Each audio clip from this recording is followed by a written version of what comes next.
शिवमोगा कत्ल मामले पर कांग्रेस ने बीजेपी पर इल्जाम लगाया कि इसे मजहबी रंग देने की कोशिश की जा रही है, जबकि वीएचपी ने इस मामले में एहतजाज करने की भी बात कही।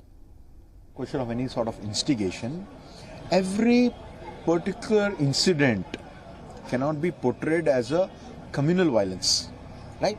Everything which happens in the country, in the state, and in the town, and the small villages cannot be said that it is due to communal violence and Hindu and Muslim. That we need to understand. क्या आखिरकार ये Islamic जिहादियों के हत्थे कितने और हिंदू युवक युवतियां चढ़ेंगी?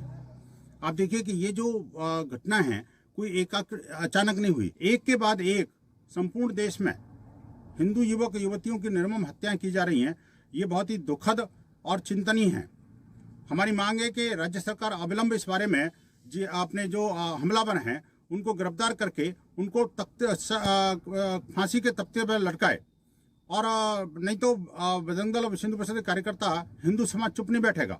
लगातार दिल्ली के अंदर भी निर्मम हत्याएं हो रही हैं, उसी तरह से कर्नाटक में हो रही हैं। आखिरकार ये इन पर विराम लगना चाहिए।